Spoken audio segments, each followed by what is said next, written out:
Halo teman-teman developer, di video ulangan RAS kali ini kita akan bahas program algoritma yang berkaitan dengan array. Kita akan menggabungkan dua array yang outputnya berupa hasil dari hitung fungsi terkait yang akan digunakan nanti. Juga panjang elemen outputnya, output array-nya begitu haruslah sama. Namun jika pun tidak sama, maka kita ambil dari jumlahnya yang paling sedikit dari salah satu dua array tersebut begitu. Misal di sini kita buat fungsi yang namanya combine. Di sini kita manfaatkan fungsi max begitu sebagai contoh, yang mana hanya akan mengambil nilai tertinggi dari masing-masing array yang sudah kita sediakan. Di sini kan ada 4 dan 7, satu tentunya nggak masuk. Sehingga outputnya adalah yang berisikan nilai tertinggi yang tersedia dari masing-masing array-nya begitu. Baik, langsung saja mungkin kita ke buat programnya, buat fungsinya. Di sini kita manfaatkan lib.rs file. Kita buat dulu di sini fungsinya, mungkin ini saya besarkan sedikit fontnya. Ini public fn combine begitu, combine. Kemudian di sini kita kasih return. Di sini kita manfaatkan generic f, t, s, dan r begini. Untuk parameternya yang pertama itu ada f, oke. F untuk generic ke tipe F, kemudian array 1 untuk slice ke tipe T, begitu juga array 2 generic ke slice tipe S, lalu di sini vektornya ke tipe R. Lalu kita manfaatkan juga where clause biar lebih rapi. F adalah fn. Oke, di sini kita ambil argumen T dan S yang mana resultnya adalah generic ke R begitu. Lalu T kita pakai copy di sini. Oke. Begitu juga dengan yang S kita pakai copy, lalu kita buat body fungsinya.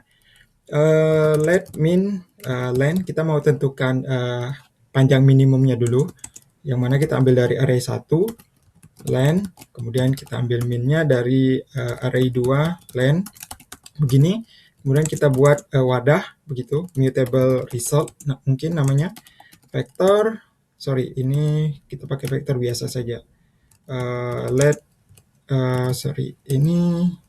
Ini belum, ini tadi salah, array 2 len let mute result vector with capacity min len.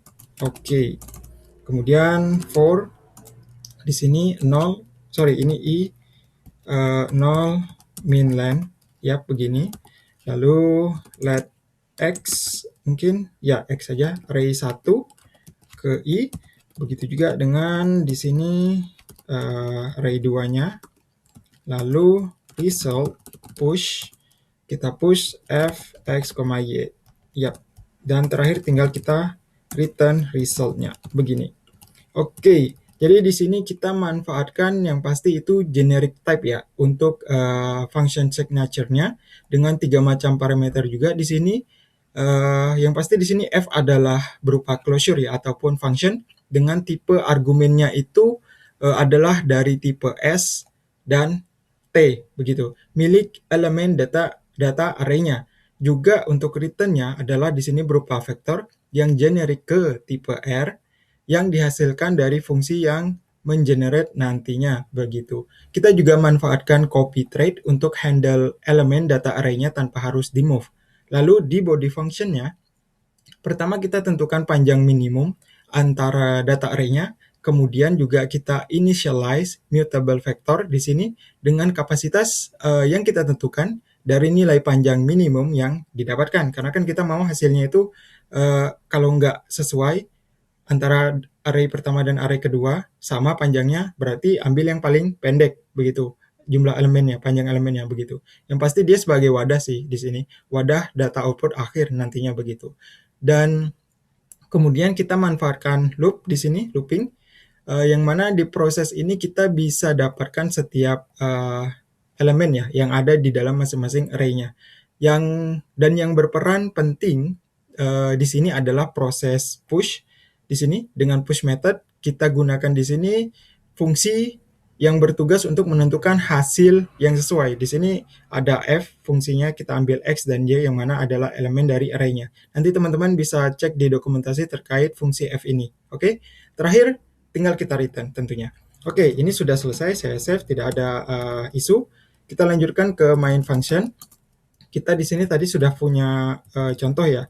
Oke, tinggal kita use saja di sini. Use, mungkin di sini, oh ya, ini langsung saja ya. Combine array, kemudian combine. Kemudian saya save. Baik, tidak ada isu. Kemudian saya coba running cargo run. Yap, di sini berhasil dijalankan, tidak ada masalah. Berarti ini valid. Lalu juga kita misalkan mau tambah contoh ya, contoh lain, mungkin misalnya assert equal. Di sini kita mau mungkin pakai sebentar, ini combine. Kita mau pakai itu fungsi ini add, kemudian mungkin oh ya, kita masih pakai fungsi add i32 add, tapi kita mau fungsinya ini yang array pertamanya itu lebih sedikit elemennya dibandingkan array kedua, begitu. Jadi di sini fungsi add, kemudian kita tambah di sini, juga kita tambah di sini, ya, ini, kemudian ini di sini, ya, sorry, ini di sini.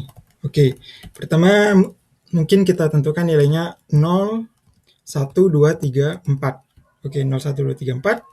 Lalu di sini mungkin kita kasih 6, 5, 4, 3, 2, 1. Mungkin seperti ini ya.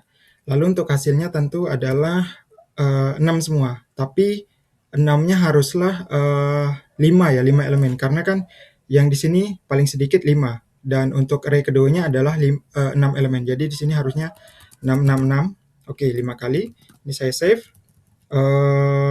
Oke, ini ada yang tertinggal. Di sini kita perlukan yang namanya use std ops add di sini. Baik, ini saya save. Ya, tidak ada isu. Kemudian saya running. Ya, di sini sudah benar karena kan 0 tambah 6, 1 tambah 5, 2 tambah 4, 3 tambah 3. Ya, benar. Kemudian 4 tambah 2, berarti benar 6 semua. Karena 1 mau ditambahkan dengan yang tidak ada tentu kan error. Kalaupun misal di sini kita tambahkan 6 juga begitu, atau angka lain misalnya begini. Sorry, ini 3. Lalu saya save. Mungkin di sini kita running, ya di sini dia akan muncul errornya begitu karena kan tidak sesuai. Jadi hasilnya di sini sudah benar. Dan yang pasti teman-teman bisa manfaatkan penggunaan generik ya dengan pendekatan yang beragam. Di contoh ini tentu masih bisa dimodifikasi lebih lanjut. Teman-teman bisa cek beberapa link referensi yang sudah saya sediakan di deskripsi video untuk dapat dipelajari lebih detail terkait dengan penggunaan generik serta fungsi dan tipe yang kita gunakan dalam contoh ini. Baik, sekian dulu untuk video kali ini dan sampai ketemu di video selanjutnya.